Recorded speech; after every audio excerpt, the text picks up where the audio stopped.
Hello everyone and welcome back to the channel. I'm G&G, and in this final episode of Sleeping Giant we are going to take a look at Essen 5 years on from we left the club. What has happened to them? Did they finally get into the Bundesliga? Did they drop back down to the third division? Hopefully not. And have they had any success since we left? We failed, of course, that final season to get them promoted. Let's hope they manage to get into the Bundesliga eventually. First of all, let's take a look at what managers have managed them since. Essen have had two managers since I left, so if we take a look at it, they hired Dick Schuster as my replacement. He stayed for 4 years before being sacked. Dick Schuster is currently unemployed. He was at Werder Bremer before that as manager, Dynamo Dresden, Kaiserslautern, and we work our way down to his playing career. He played with no massive clubs, maybe Magdeburg. Cologne actually would probably be the biggest club he was at.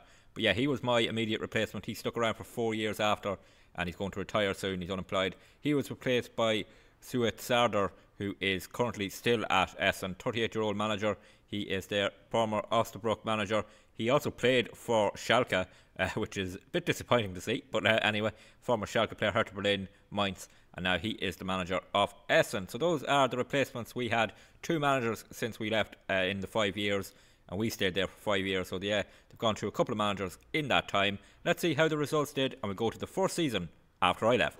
Well, here we are, first season after I left, and it wasn't a fantastic season for Essen by any means. They finished in 11th spot. After we left, we finished 4th, of course. They finished down in 11th. We take a look at their season. Only 10 wins. Disappointing enough season. 14 draws, 10 defeats. Did they lose to Schalke? They did. They lost to Schalke away. Did they beat Schalke at home? No, they drew Schalke at home then, did it? Yeah, 1-1 draw at home to Schalke. So, yeah, a bit of disappointment there. Finishing down in that position, 44 points on the board. Schalke finishing above them in 5th. That's a disappointing first season there. Let's see how it goes in the next season. They finished much better season. They finished up in 3rd, so they actually made the playoffs for the first time. That's a really good season. 16 wins, 8 draws, 10 defeats. How did they get on against Schalke? Did they beat them? No. That's a bit disappointing. Did they draw Schalke? No. Did they lose twice to Schalke? Yeah, they lost twice to Schalke that season. That's disappointing, but finished ahead of them in the league and finished in the playoffs. So let's take a look. Did they get promoted through the playoff? No, Bochum beat them 3-1 on aggregate. 2-1 defeat in the second leg. Oh, that's really disappointing. So they didn't get that promotion that season. Got to the promotion playoff for the first time, beaten by Bochum. Following season, they finished in 10th position, so dropped off again. And 11 wins. 11 wins. No win over Schalke, a draw with Schalke away, but a defeat to Schalke at home, 45 points. Schalke ending up getting promoted back to the Bundesliga as well, so Schalke definitely have re-overtaken Essen in the third season since we left. And a look at the next season, they finished back up in 7th, a bit of a better season, not fantastic, 11 wins, 17 draws that season. But the problem we had was drawing too many games. They definitely did it that season. Only 6 defeats, so 50 points on the board. Finished 9 points outside the playoff spot. Decent enough season, just too many draws in that season. And then the last season, that's a big drop, down to 14th, and not far off being relegated. 7 points off in the end. That's a real struggle off a season. 11 games won, and yeah, that's a really disappointing season. The last season of the 5, they finished in 14th. Their best season was finishing 3rd, getting to the playoff, and losing to Bochum. Bochum, who are down now in the 2nd division in Germany. But yeah, have they dropped off since we left? They probably had that good season which got them into that playoff, but then they've fallen back down to 14th and seem to be struggling again. So hopefully that is not them on the way to relegation.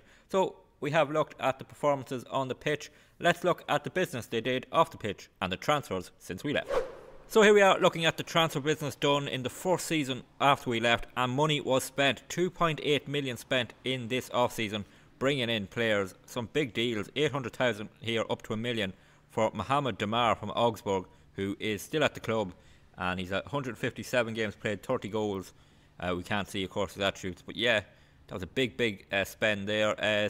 One big another spend was 800,000 up to $1 million for Yanni Sara from Fortuna Dusseldorf. He must have retired because we can't actually go in and look at him. But yeah, that was a big spend. Another 275,000 on a player there. 500,000 here on a player from Mainz who is still here on the right wing. He's played 101 games, 14 goals. Probably a bit disappointing given the money they spent. They took in 750,000. Who did they sell? Galasic went to Bordeaux. Eric O'Dye left on a free. The wonder kid that PSG and Bayern Munich were after. Left on a free, went to Cologne. So he went to Eintracht Frankfurt, never played. Now he's at Cologne, and he's wanted by Brighton and a Saudi Arabian club. Who else left? Liam Morrison left on a free. The captain left on a free. He's gone back to, he's at St. Pauli. He went to Paderborn, Mainz to Paderborn to St. Pauli. Yeah, that's a bit disappointing to see Liam Morrison left. Torben Rain left on a free. He is now at Duisburg. That's down in the 3rd division, is it? Yeah, he's down in the 3rd division, Torben Rain. He went to Sandhausen first of all, and then he's now at Duisburg, and he's requested a move. Who else left? Beluta left. He went to Elfsborg for 300,000. Is he still there? No, he's an unemployed assistant manager now. Hugo Lamy left. He would have left if I'd stayed on anyway. Raphael Gruber went out on loan. Dennis Johnson went out on loan too. Yeah, let a good few players go. Dennis Johnson went out on 2 loans in that season. He actually went to Lillestrøm and then Sandefjord. Yeah, so they let him out on loan twice. That's the season they finished down in 11th. The next season is the season they got into the promotion spot, and they only spent 425,000, took in 475,000. Anyone big sold? No one there we know sold. Big spend was 250k on Manuel Pisano, a striker who is still at Essen and has scored 38 goals for the club. That's the season they got to the playoffs, so probably the work was done in the summer before and January before, where they spent big to build the team that got to the playoffs. Of course, didn't get promoted. The following season they spent 1.1 million. So again, another big spend. A couple of players coming in on frees. Big spend here on Junior Diniz, who has left the club since. I don't know if their spending was brilliant. No one left really from our squad, since most of them are either stayed or just had left in that first season. Next season they spent nearly 1 million. Took in 140,000. Big players coming in. Player from Hertha Berlin for 250,000. He has left. He's gone to Karlsruhe. So yeah, I don't think their spending was brilliant, although got them to playoff, of course. Any players here from our time? Yes. So Capo here was a player, of course, we brought. He went on loan to Grasshopper Zurich and has left since. He's 34 now, so you can expect him to leave. Anyone else from our time there? No. So we'll go to the final season, and they spent 4.1 million to finish 14th. Yeah, not great spending at all. What's the biggest fee they spent here? It was 1.9 million on this player from Hoffenheim. 17 appearances at centre back, 1 goal scored. Can't see his attributes, of course, but that's a big spend on him. And then to finish nearly on the relegation zones.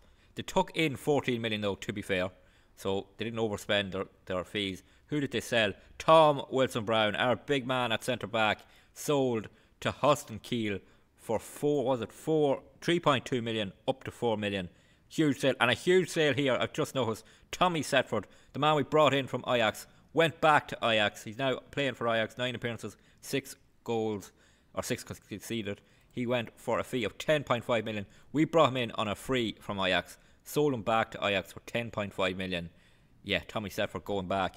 That's where the big money came in there. So Setford and Tom Wilson-Brown sold for around 14 million, and then a couple of other players let go. Hadjum is gone to St. Gallen on loan. Diakite gone on loan to Rodez, and any other player? No. So that is the big transfers they sold. The players they sold from our time, big time, is Setford and Wilson-Brown. Big fees for them, and yeah, Tommy Setford back at Ajax. It's funny to see. Picked him up on a free. Let's just take a look at the club, how it stands. Still a 3-star reputation, 3-star training facilities, and 3-star youth facilities with half a star youth recruitment. They are in 8 million of debt. Now I think that's the biggest debt. We never reached 8 million in debt. We did go end the season mostly in debt, but then you get prize money and it cleared it out. They would have got the prize money by now because the season is over. So they're in a little bit of financial trouble there, even though they took in those big fees. That's a bit of a worry. Hopefully they will get, I don't know, maybe they still haven't got the prize money. Usually get the prize money at the end of the season. We did anyway, but yeah, bit of debt there. Good value on the club, and the owner is still happy to be there. They're growing their social media. Media prediction for last season was to finish 7th. They ended up in 14th, so yeah, underperforming there. And that new manager might be getting the sack soon. A look at the legends and icons. I am not in there, strangely enough, but one man is. It's Lex Tiger Lobinger. He is an unemployed head of youth development at the moment. His time ended at Essen. Did he go anywhere else? No, he didn't. Of course he didn't. Those remaining seasons, played 34 times in this season after we left. Not sure. 35 to 15 goals there, 12 assists, then he kind of just never played again. Yeah, the Tiger was a proper legend. He's a legend of the club. Tommy Setford is a favourite personnel, but he's not there anymore. Unfortunately, we are not on that list despite what we did for the club. But the good news is they are still in the second division in Germany. I was worried they might have dropped back to the third division. They nearly did last season, but hopefully they'll bounce back next season. But yeah, we brought them up to the second division. They've stabilised there. They nearly got promoted, got to a playoff. But unfortunately, they haven't reached the Bundesliga with us in charge or with anyone else in charge. And they will continue in the second division of Germany. So that is the end of Sleeping Giant. It's been a good series. It started off with Schalke, of course, but we got sacked half a season in. We went to Essen. We brought them up from the third division, kept them in the second division, almost got them promoted a couple of times. They nearly got promoted themselves. They haven't quite managed it yet, but who knows in the future. But that is the end of Sleeping Giant. If you did enjoy this video and the series, please drop a like on the video. Always good to see more likes and that people are enjoying them. Don't forget to leave any feedback in the comments. And don't forget to hit that subscribe button. There will be a new save coming up on the channel very, very soon. With the delay to FM24, we're going to do a new save here on the channel on Football Manager 2024. So subscribe to make sure you don't miss it. There will be a reveal video, and then the first episode is coming up very, very soon. But until the next video on the channel, please take it easy.